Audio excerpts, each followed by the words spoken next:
आइए शुरुआत करते हैं आज कुरुक्षेत्र की चर्चा की। हमारे साथ हैं भारतीय जनता पार्टी के राष्ट्रीय प्रवक्ता प्रेम शुक्ला जी, हमारे साथ कांग्रेस पार्टी के नेता अशप्रीत खडियाल जुड़ रहे हैं, मेजर जनरल अश्विनी शिवात जी हमारे साथ हैं और मेजर जनरल विशंबर दयाल जी। प्रेम जी, अशप्रीत जी, अश्विनी जी, विशंबर जी, सबसे पहले आप सभी को दीपावली की बहुत बहुत शुभकामनाएं। और प्रधानमंत्री नरेंद्र मोदी ने अपनी दिवाली लगातार 2014 से देखें तो 8वीं दिवाली उन्होंने देश के सैनिकों के साथ बॉर्डर पर जाकर के बनाई है। 14 में वो सियाचिन बेस कैंप में थे, 15 में पंजाब में खासा आर्मी बेस पर थे, 16 में सुमदो आर्मी बेस पर थे उत्तराखंड में, 17 में गुरेज बॉर्डर कैंप पर थे, 18 में हरसिल स्टेशन पर थे, 19 में राजौरी में थे, 2020 में लौंगेवाला जैसलमेर में थे और 2021 में जम्मू कश्मीर नौशेरा में उन्होंने अपनी दिवाली मनाई है। देश का प्रधानमंत्री जब बॉर्डर पर जाता है, कभी भी जाता है, तो वो खबर बनती है और खासकर अगर आपके पड़ोसी चीन और पाकिस्तान जैसे हों तो उनकी भी नजरें होती हैं। तो जाहिर है प्रधानमंत्री ने आज जो ये विजिट किया और जो भाषण दिया, पाकिस्तान में भी इसकी खूब चर्चा होने जा रही है। लेकिन इससे एक मोटा सवाल उठ के ये आया है प्रेम शुक्ला जी, क्या मोदी सरकार में पिछले 7-7.5 साल में देश के बॉर्डर और सुरक्षित हुए हैं? देश के लिए खराब भावना रखने वाले देश क्या भारत की तरफ देखने से पहले अब 100 बार सोचते हैं? सबसे पहले मैं सबको दीपावली की हार्दिक शुभकामनाएं देता हूं। समग्र विश्व के, समग्र मानव समाज के, समग्र प्राणी जगत को जो है उनको नव प्रकाश प्राप्त हो ऐसी कामना करता हूं। आदरणीय प्रधानमंत्री जी जिस तरह से पिछले 7 वर्षों में हर बार अपनी दीपावली देश की सीमाओं की रक्षा के लिए अपनी सारी पारिवारिक भावनाओं का त्याग करके जो लोग सीमा पर डटकर इस भारत देश के 130 करोड़ नागरिकों को चैन की नींद सोने के लिए आश्वस्त करते हैं, जिनके बल पर हम दिवाली पर पटाखे फोड़ते हैं, आतिशबाजी करते हैं और हम अपने पर्व मना पाते हैं, उनके पर्व में शामिल होकर प्रधान सेवक जो जनता की सेवा में अपने प्राणों की बलि देने के लिए, अपना सर्वोच्च न्यौछावर करने के लिए, सर्वोच्च बलिदान करने के लिए सदैव तत्पर रहते हैं, ऐसे लोगों के बीच में जाते हैं। ये एक संप्रभु राष्ट्र के लिए उसकी सीमाओं की रक्षा, उसके नागरिकों की सुरक्षा की गारंटी, ये सर्वोच्च अपेक्षा है जिसको पूरा करते हैं आदरणीय प्रधानमंत्री जी।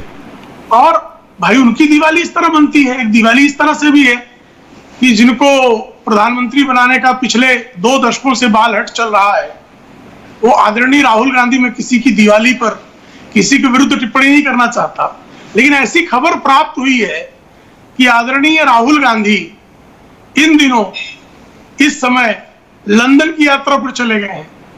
आदरणीय प्रधानमंत्री जी जब सीमा पर जवानों के साथ दिवाली बनाते हैं तो आदरणीय राहुल गांधी जी लंदन दिवाली बनाते हैं। हर किसी की अपनी अपनी प्राथमिकताएं हैं। आदरणीय प्रधानमंत्री जी लंदन जाते हैं जी। वहां COP26 में भारत का परचम लहराकर स्वतंत्रता के अमृत वर्ष में वह जिस तरह से प्रधानमंत्री ब्रिटेन ये कहते हैं कि there is only one world, one sun, one grid and one Modi ji, ठीक है। तो स्वतंत्रता के अमृत काल में जो हमारा, जिसके हम कभी उपनिवेश हुआ करते थे, उसके राष्ट्र प्रमुख द्वारा यह स्वीकार करना मोदी जी का एकमेव का गौरव नहीं है, ये समग्र भारत का गौरव है। अच्छा प्रेम शुक्ला जी, चलिए आपने इसमें भी राहुल गांधी की चर्चा की, मैं उसका जवाब भी ले लूंगा अशप्रीत से, लेकिन मेरा जो मूल प्रश्न था उसका जवाब नहीं आया। क्या भारत के बॉर्डर्स आज ज्यादा सुरक्षित हैं? नहीं, उसी पर आ रहा हूं। तो हमारी जो सेना का मनोबल बढ़ा हुआ है, उस मनोबल के बढ़ने के कारण ही हम डोकलाम में उनको आंखें दिखाते हैं और आंखों में आंखें मिलाकर खड़े हो जाते हैं, जिसके समक्ष हम 1962 में अमेरिका के राष्ट्रपति को रो कर प्रधानमंत्री पंडित नेहरू जी पत्र लिखते थे।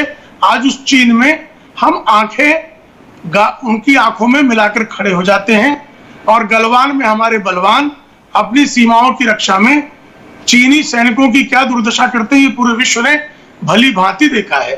ठीक है। हमारे सीमा में घुसकर आतंकवाद करने पर आदरणीय प्रधानमंत्री जी ने ही आज जिक्र किया, जिसका कि आदरणीय प्रधानमंत्री उस रास्ते में नहीं, क्योंकि हमारा हर सैनिक सुरक्षित लौट कर आना चाहिए, ना केवल अपने टारगेट को, अपने दुश्मन को ना केवल उसका खाक चलिए ठीक है प्रेम शुक्ला जी, ठीक है, बल्कि हमारा सैनिक प्रधानमंत्री ने भी, आप जिसका जिक्र कर रहे हैं, हमने वो प्रधानमंत्री का स्पीच का वो हिस्सा सुनाया था। उन्होंने कहा वो पूरी रात जब तक सर्जिकल स्ट्राइक चली वो लगातार इंफॉर्मेशन ले रहे थे कि हमारे सारे जवान वापस आ जाएं, तो वो सर्जिकल स्ट्राइक का भी जिक्र करते हैं। अभी इन्होंने चीन का जिक्र किया प्रेम शुक्ला जी ने। तो हर्षप्रीत जी, राहुल गांधी वाली बात पे भी जवाब दे दीजिएगा बाद में, लेकिन पहले इनका कहना है कि आज हमारा देश बेहतर सुरक्षित है, आज हमारे बॉर्डर सिक्योर हैं और ये मोदी सरकार की कामयाबी है।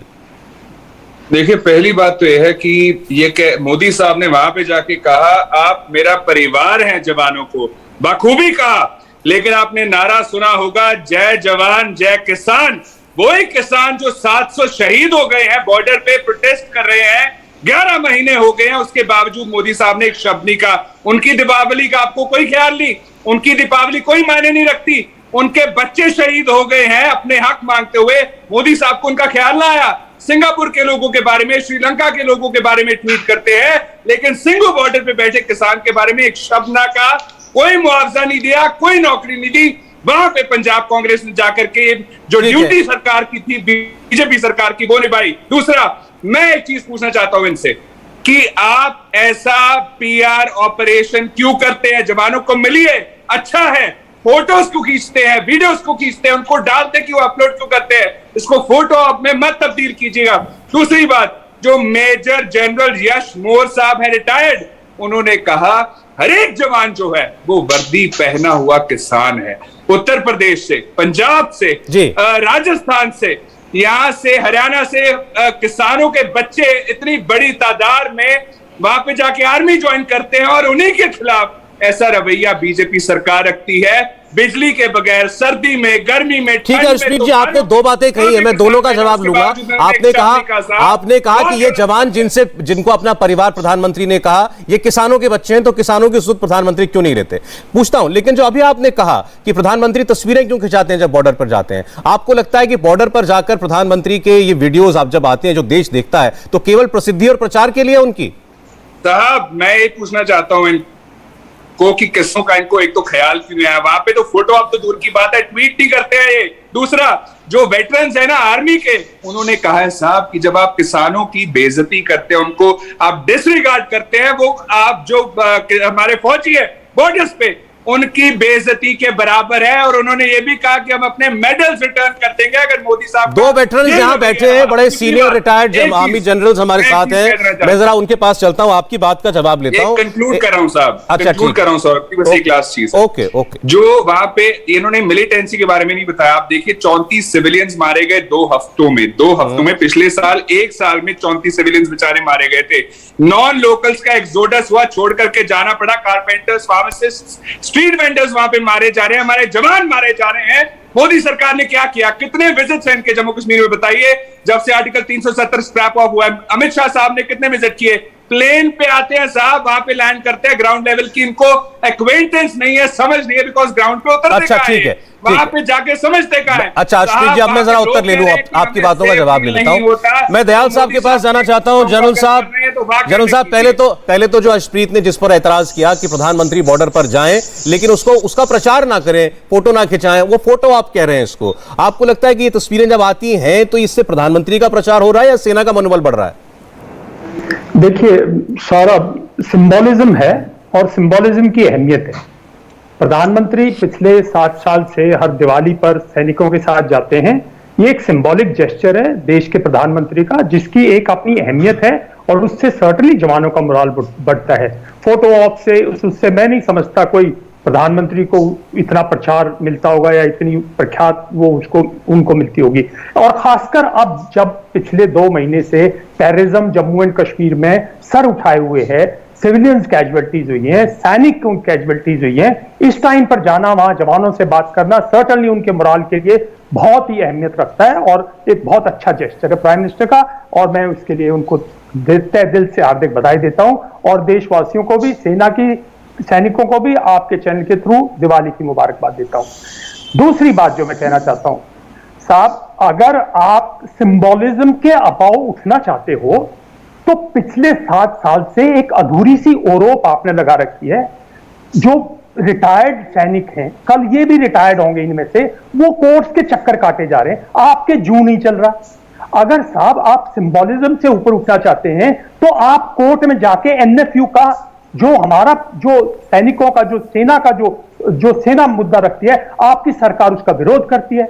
साहब जो हम कहते हैं हमारे डिफरेंसेस हैं, जो सिविलियन ऑफिसर्स हैं और हमारे ऑफिसर्स हैं, सवर्न जवान हैं, ये हैं, उससे हमारे डिफरेंसेस हैं, अलाउंसेस के बॉर्डर पे, एल्टीट्यूड पे, उनमें डिफरेंसेस हैं, आप उसका विरोध करते हैं। और मैं एक और बात कहूंगा साहब, जो ये आपने अधूरी सी आरोप लगा रखी है, इससे एक्स सर्विस मैन में डिसेंशन ही नहीं आ रहा, डिविजन आ रहा है, क्योंकि हमारे जवान और जेसीओ जिस चीज इससे बुरी तरह से प्रभावित हुए वो पिछड़ गए, वो सोचते हैं हमारे ऑफिसर्स हमारे लिए कुछ नहीं कर रहे। तो ऐसे ये एक बहुत अच्छा जेस्चर है। नहीं, मैं आपने बोला इसका सीमा पे भी आएंगे साहब, आपने मुद्दे उठाए हैं और देश अगर बुलाया हमें तो हम पूरी अपना रखना चाहेंगे विचार। नेक्स्ट मैं इशू पे आता हूं साहब, देयर इज नो डाउट कि जब प्राइम मिनिस्टर जाता है तो पाकिस्तान चाइना में एक मैसेजिंग जाती है और होनी चाहिए, जरूरी है, लेकिन एक बात का ध्यान रखो कि चाइना जिस तरह से एग्रेसिव है उसमें तो कोई फर्क नहीं पड़ रहा ना। हमारा सैनिक ये कह देना कि आज आंख उठा के, अरे हमारा सैनिक 1962 में जो हुआ भारतीय सेना 1962 से आज तक भारतीय सैनिक चाइना सैनिक हमारी नजरों में नहीं देख सकता।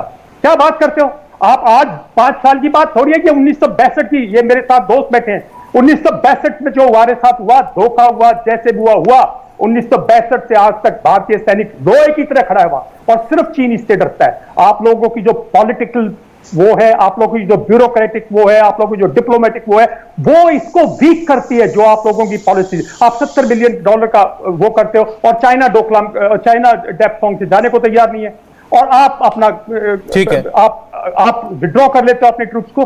तो ये सब, ये देखिए एक बात और सौरभ हमें मालूम होना चाहिए, जो बॉर्डर है उसकी सुरक्षा करने की जिम्मेदारी पॉलिटिकल पार्टीज और प्राइम मिनिस्टर और उनके मत थोपो, उसके लिए एक जिम्मेवार आदमी है। कहीं आईटीबीपी जिम्मेवार है, आईटीबीपी का चीफ जिम्मेवार है, कहीं सेना जिम्मेवार है, सेना का चीफ जिम्मेवार है, सेना के आर्मी कमांडर जिम्मेवार है, उनकी जिम्मेवारी है।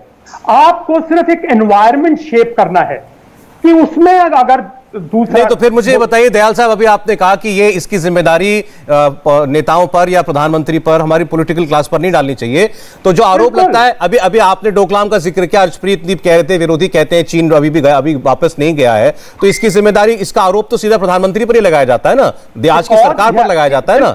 बिल्कुल बिल्कुल, बिकॉज जब ट्रीटी वायलेट होती हैं, जो आपने 1993 की ट्रीटी थी, अगर चाइना ने उस ट्रीटी को वायलेट किया तो आपको फिर आदेश देने चाहिए ना। यही पॉलिटिकल लीडरशिप का काम है। जिम्मेवारी तो बॉर्डर सिक्योरिटी फोर्स की है। पाकिस्तान क्यों डरता है? क्योंकि political leadership clear cut policy, clear cut वो देती है, क्लियर कट एक विजन देती है, जो आपको, तभी मैं कह रहा हूं उल्टा है, आप जिम्मेवारी बॉर्डर की ले रहे हो। अरे आप शेप कीजिए, अगर उसने डेप्थोंग खाली नहीं किया था तो आपकी पॉलिटिकल, आप कह रहे हैं कि पाकिस्तान को लेकर तो हमारी पॉलिसी बड़ी साफ है, लेकिन चीन के साथ ऐसा नहीं है। नहीं है साहब, मिक्स्ड है बिल्कुल। और ठीक है, जनरल सिवाच, दो बातें हैं, दो बातें हैं। पहला, प्रधानमंत्री के जाने का क्या असर बॉर्डर एरियाज पर, और दूसरा ये कि पिछले 7 सालों में आपने भारत के सिक्योरिटी फ्रेमवर्क में कोई अंतर देखा या नहीं? बिल्कुल सौरभ, दोनों बातें। पहली बात तो ये सच्चाई है कि प्रधानमंत्री के बॉर्डर जाने से बहुत फर्क पड़ता है। एक तो देखो, जब जवानों से मिलते हैं उनका मोराल रेज होता है और वो समझते हैं कि आज प्रधानमंत्री आपके साथ है तो पूरा देश आपके साथ खड़ा हुआ है, और साथ में एक मैसेज आता है आपके दुश्मन देश को, स्पेशली पाकिस्तान और चीन में। जब प्रधानमंत्री आपका बॉर्डरों पे आ रहा है, इसका मतलब कि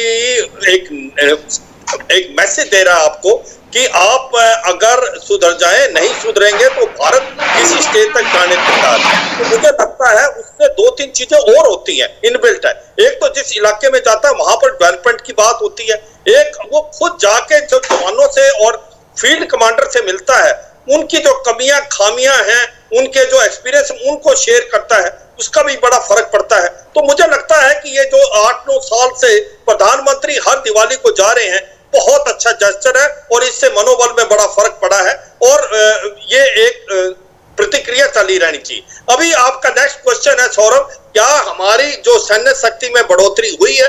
मेरा एक वर्ड आंसर है यस, हुआ है। वो इसलिए मैं यही बताने की कोशिश करूंगा कि जिस प्रकार से भारत और पाकिस्तान और भारत और चीन के रिश्ते बिगड़ रहे हैं और चंद 2-3 साल में काफी बिगड़े हैं। इसमें जरूरत थी एक बड़ी क्लियर विजन की, और ये क्लियर विजन प्रधानमंत्री ने दिया है डिफेंस के लिए। स्पेशली पाकिस्तान में कोई शक और सवाल नहीं कि भारत बिल्कुल तैयार है भारत के लिए हथियार, भारत के जो सामान, जो वेलफेयर, जो आपका मोराल, वो सब बिल्कुल ठीक ठाक। अब चीन के साथ, अब मैं ये सोचता हूं कि चीन के साथ जो हमारा एक प्रकार से गलत धारणा थी कि चीन और भारत का एक ट्रेड है जो $100 बिलियन है और चीन की आपके ऊपर कभी लड़ाई जैसा माहौल पैदा नहीं करेगा, उसके अंदर एक प्रकार वो सच्चाई आ गई। ऐसी बात नहीं है। जिस प्रकार से उसने डोकलाम किया और जिस प्रकार से वो लद्दाख के अंदर आया, अब ये समझ आ गई है चीन पे भरोसा करना खतरे से खाली नहीं है। और चीन और भारत के बीच में देखो, मैं वहां चीफ ऑफ स्टाफ रहा हूं। नहीं, ये तो ठीक है, ये हमें समझ में आ गया जनरल साहब। जनरल दयाल कह रहे थे पाकिस्तान को लेकर तो विजन बड़ा साफ है, क्लियर है, सर्जिकल स्ट्राइक भी कर देते हैं, हम एयर स्ट्राइक भी कर देते हैं। चीन को लेकर के हमारी पॉलिसी मिक्स्ड है। नहीं, अभी फर्क आया। देखो, इसमें मैं बात मानता हूं जो विशंबर साहब बोलने की कोशिश कर रहे थे, पर मैं कुछ और बता रहा हूं कि जो चीन के साथ है, हमने अब जो एक प्रकार से रवैया अपनाया चीन के साथ, तो चीन भी घबराया हुआ है। देखो, अगर नहीं होता, जिस प्रकार से हमने क्लास रेंज को लिया 29-30 अगस्त 2019 को, उस समय जो चीन था उसको समझ नहीं आया कि कैसे सरप्राइज करके। और आज की तारीख में सबसे अच्छी बात हुई है सौरभ, हमारा इंफ्रास्ट्रक्चर डेवलपमेंट और कैपेसिटी जो बिल्डिंग थी उसमें बड़ी खामियां थी, कमियां थी, हम बहुत पीछे थे। नहीं तो वो वही विरोधी कहते हैं ना कि वही कैलाश रेंज तो हमने उनको लौटा दी, जनरल सिवाज। हाँ, जो कैलाश रेंज को, हाँ, मैं इस चीज से सहमत हूं कि कैलाश रेंज को नहीं देना चाहिए था जब तक वो देपसांग से वापस। लेकिन फिर भी आपको लगता है कि चीन के साथ हमारे रवैये में परिवर्तन आया है? बड़े सारे सवाल जो है प्रेम शुक्ला जी के लिए इकट्ठे हो गए हैं, आप चाहें तो नोट कर लें। देखिए जनरल, अभी अर्शप्रीत ने सवाल उठाया सबसे पहले मिलिटेंसी का, आतंकवाद का। पिछले हम ये सही है कि हमने देखा किस तरीके से वहां पर हिंदुओं को, सिखों को टारगेटेड किलिंग की गई है, बाहर से जो हमारे गरीब लोग जो वहां पर व्यापार करने के लिए गए थे उनको मारा गया है। और इसके साथ साथ एक एक्सोडस जो है जो 90 में देखा था वो वैसा ही इस बार भी देखने को मिला। अब आपने भी देखा रेलवे स्टेशनों पर, बस स्टैंड पर भीड़ लग गई, लोग कश्मीर छोड़ने के लिए रवाना हो रहे थे। एक बात। दूसरा, उनका कहना है कि ये जवान किसान के बेटे हैं। आप जवान की परवाह करते हैं तो किसान की परवाह क्यों नहीं करते? पहले इन दो का जवाब दे दीजिए। देखिए, हम किसान की भी बिल्कुल परवाह करते हैं, जवान की भी बिल्कुल परवाह करते हैं, इस देश के हर नागरिक की परवाह करते हैं। हम जन कल्याणकारी सरकार को संस्थापित करने में हर संभव, जितना संभव होता है उतना परिश्रम पूर्वक हमारे आदरणीय प्रधानमंत्री जी उस दिशा में प्रयास करते हैं कि इस देश के अंतिम व्यक्ति का भी कल्याण हो। सैनिक तो हमारा जो है, सीमा का जवान जो है हमारे लिए बहुत महत्वपूर्ण, हमारा एसेट है, सबसे महत्वपूर्ण एसेट है, हमारा सबसे महत्वपूर्ण संपत्ति हमारा सैनिक है। तो ऐसे में, और किसान भी हमारी सबसे, क्योंकि हमारा पेट जो है वही पालता है, हमारे बाहुबल अगर हमारा सैनिक है तो हमारे इस देश के उदर का निर्वाह करने का अगर किसी ने दायित्व बहुत सफलतापूर्वक पिछले तमाम दशकों में निभाया है तो वो किसान है।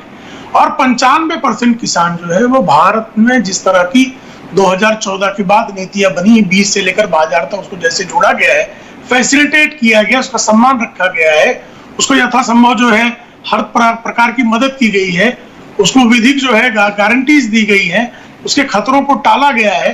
ऐसे में जो है किसान, हाँ 5% को शिकायतें हैं, वो लोकतांत्रिक तरीके से है, हम उस पर भी हमेशा बात करने के लिए द्वार खोले बैठे हैं। ठीक है। वो किसी और से गाइड होकर अराजकता न करें। हम किसानों के साथ पूरी तरह से, हर किसान के साथ, हर नागरिक के साथ। ठीक है। दूसरा ये कहते हैं कि भाई 370 हटने के बाद तो आतंकवाद खत्म होना था, अब आतंकवाद ने 2 महीने से सर कैसे उठाया? बहुत अच्छा प्रश्न है, बहुत अच्छा प्रश्न है।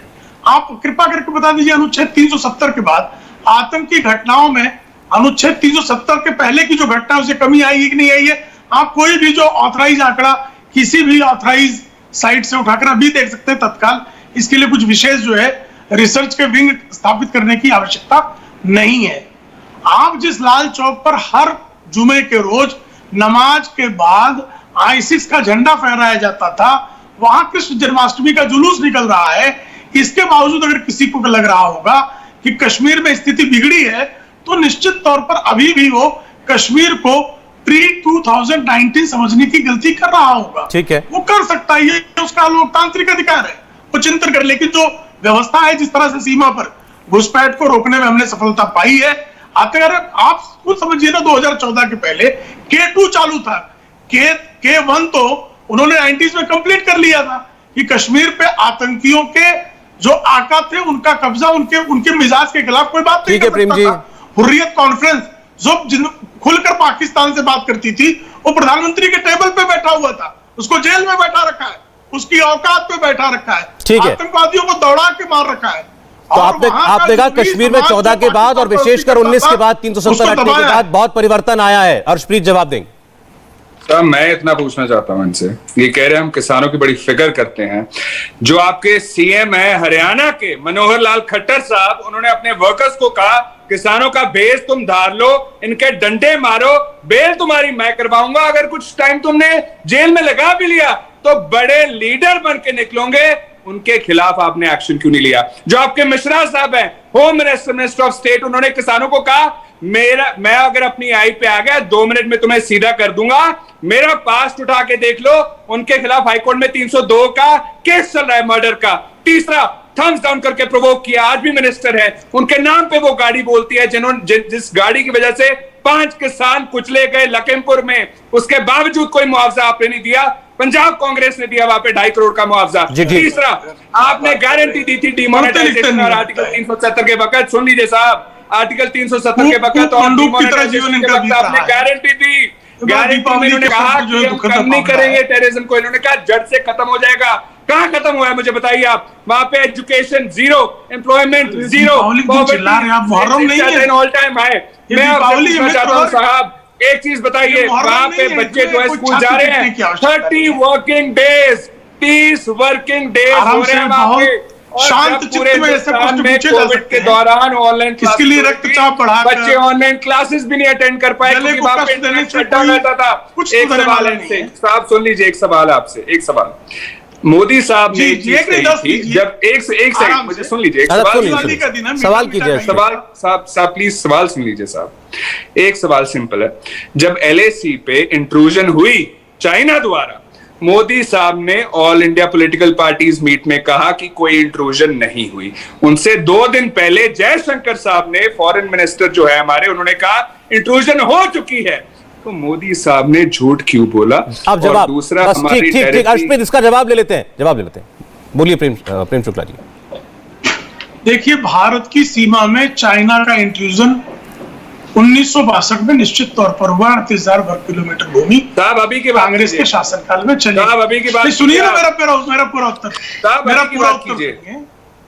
अरे भाई, श्रोता बनिए, सरोता मत बनिए। अरे साहब अभी की बात कीजिए। हाँ, मैं कर रहा हूं ना, सुनिए तो सही, धैर्य रखें जरा। हाँ, धन्यवाद। तो आप, और दूसरा, पाकिस्तान से जो उसने ले लिया हिस्सा, वो जो निश्चित तौर पर कांग्रेस के कार्यकाल में गया था।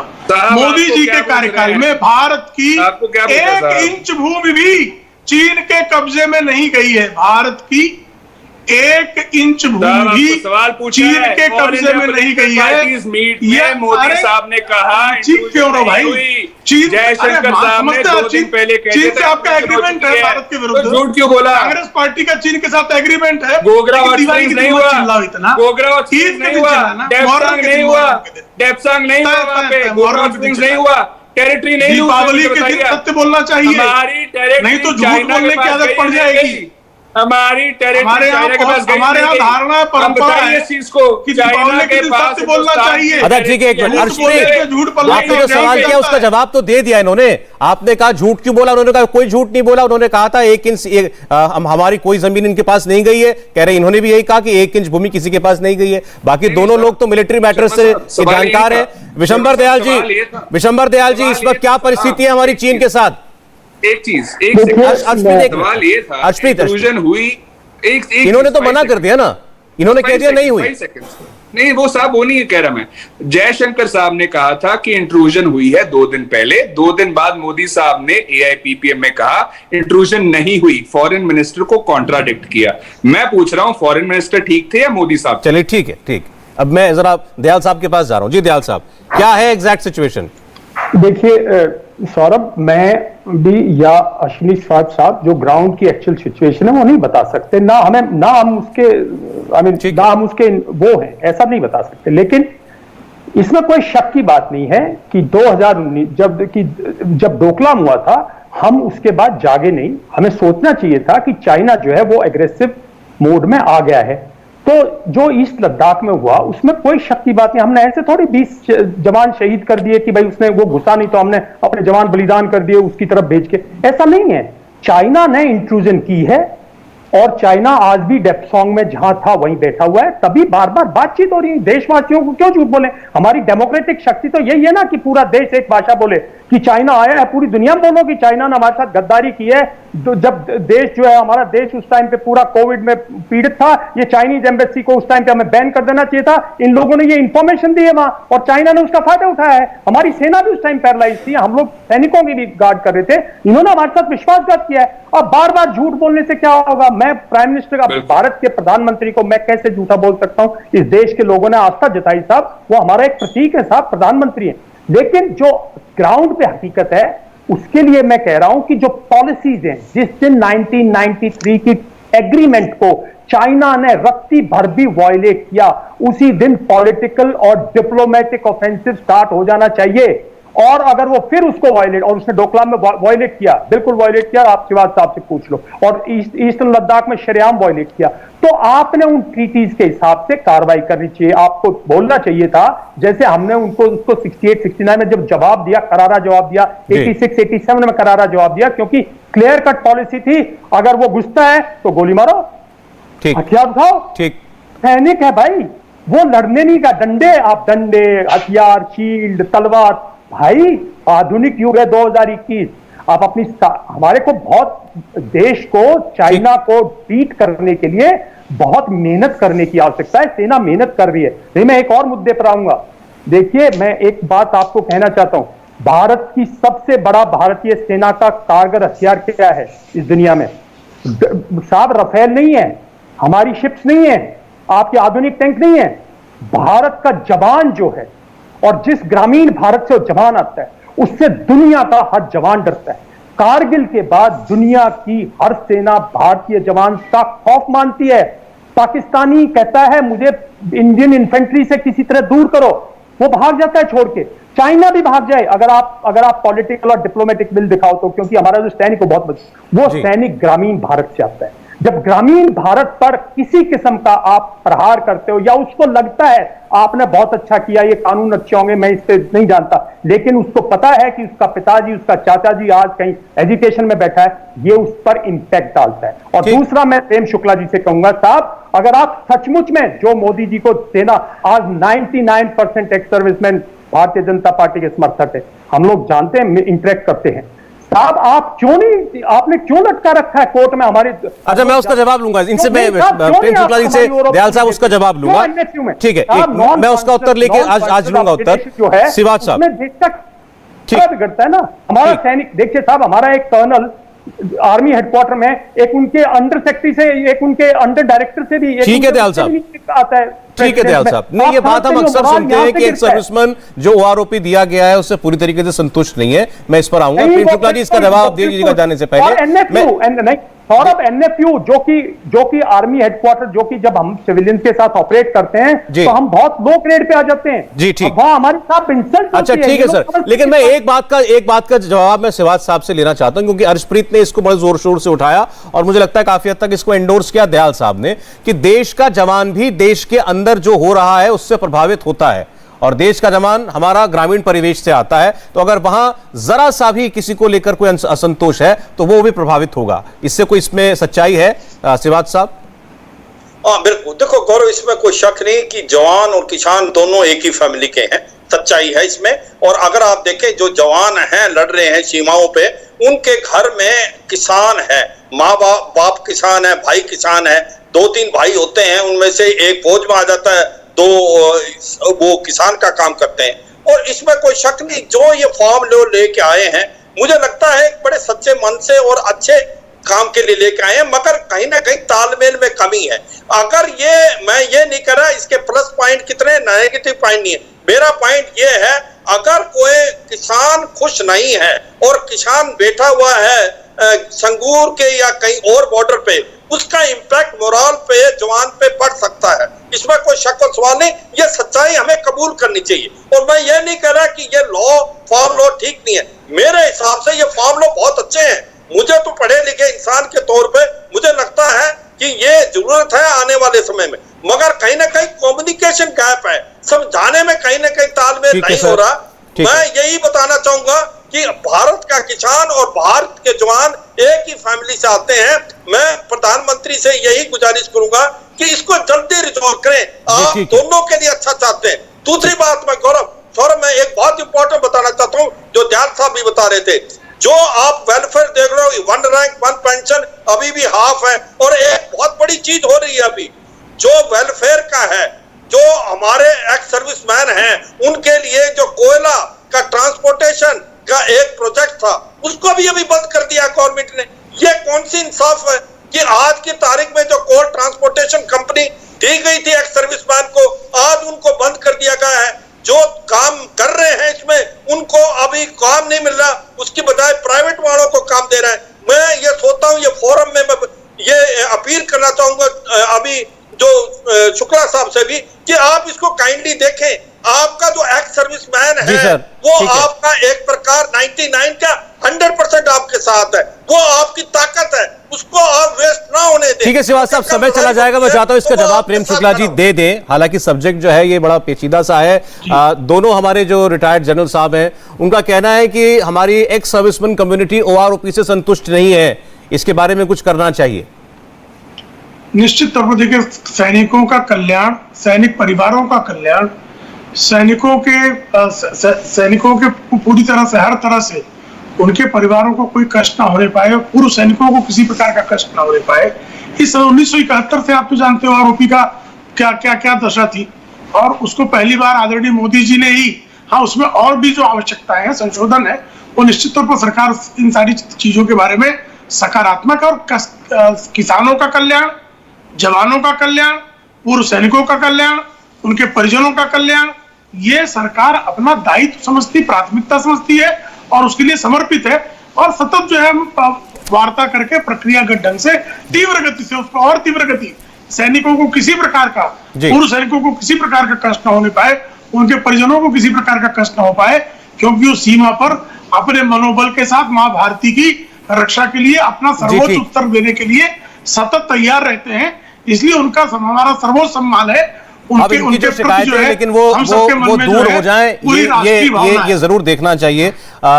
मैं एक बार फिर अपने चारों मेहमानों को दिवाली की बधाई देता हूं। प्रेम शुक्ला जी, अर्शप्रीत जी, जनरल शिवाज, जनरल दयाल, बहुत बहुत धन्यवाद आपका, खासकर दिवाली के दिन हमारे लिए वक्त निकालने के लिए शुक्रिया। इंडिया टीवी हर वक्त हर जगह डाउनलोड करने के लिए सर्च करें India TV news Google play store या ऐप स्टोर पर।